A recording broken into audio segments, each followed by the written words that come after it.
दोस्तों आज सिंधु नदी अपवाह तंत्र के बारे में जानेंगे। ठीक है, डिटेल्स देखते हैं इसके बारे में। ये जो सिंधु नदी है ये तिब्बत में कैलाश पर्वत श्रेणी से निकलती है। हिमनद का नाम क्या है जो बोखरचू हिमनद। ठीक है, बोखरचू हिमनद।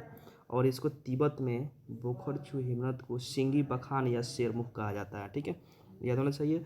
और सिंधु नदी जो भारत में प्रवेश किस श्रेणी से करती है तो लद्दाख और जस्कर श्रेणी के बीच से करती है, जिसका नाम क्या है जी, दमचोक स्थान से ये प्रवेश करती है। ठीक है, और पाकिस्तान में दर्दिस्तान के चिल्लर नामक स्थान में पाकिस्तान में प्रवेश करती है। भारत में इसकी कुल लंबाई 11 से 14 किलोमीटर है। बट पूरी लंबाई इसकी कितनी, 2880 किलोमीटर है। ठीक है, आगे देखते हैं सिंधु नदी के बारे में। और ये जो सिंधु नदी है, एक और महत्वपूर्ण पॉइंट आता है कि अफगानिस्तान में अटोक पहाड़ी के समीप काबुल नदी सिंधु से मिलती है। ठीक है, तो जो काबुल नदी है वो सिंधु से कहाँ मिलती है, तो ये अटोक पहाड़ी के समीप मिलती है। ठीक है, कंप्लीट। और जो पंच नदियाँ है, पंच नदियाँ कौन कौन सी है जी, ठीक है, देख लीजिए कौन है। झेलम है, चिनाब है, रावी, ब्यास और सतलज। ठीक है, झेलम, ब्यास, रावी, सतलज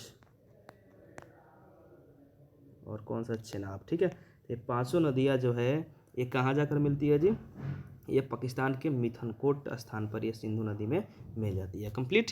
चलिए देखते हैं और कुछ पॉइंट सिंधु नदी के बारे में। अब जी कुल लंबाई इसका देख चुके हैं 2880 किलोमीटर है। और सिंधु नदी के दाएं तट पर लेह है। ठीक है, चलिए इसको समझते हैं, फिगर में समझेंगे। सिंधु नदी जल समझौता 1960 में हुआ था और 20% ही भाग इसका भारत उपयोग कर सकता है। कंप्लीट।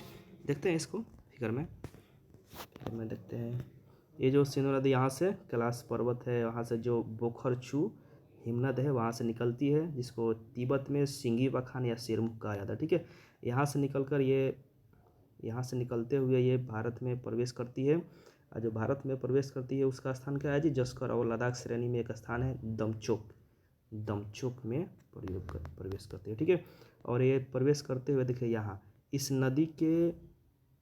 नदी के दाएं तरफ क्या है जी, लेह। तो एग्जाम में पूछा जा सकता है कि लेह इंडस नदी के किस साइड में स्थित है, तो दाएं साइड में है।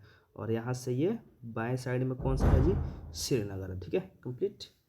चलिए आगे, यहाँ से नदी प्रवेश करते हुए ये यहाँ इस स्थान पर जो ये पाकिस्तान का मिथनकोट स्थान है, यहाँ पर पाँचों की पाँचों पंच नदियाँ मिल जाती है। ठीक है, पंच नदियाँ कौन कौन सी है जी, तो ये कौन, सतलज है, रावी है, झेलम है, चिनाब है, ब्यास है। ठीक है, तो ये पाँचों नदियाँ आकर यहाँ पर मिथनकोट में मिल जाती है। कंप्लीट।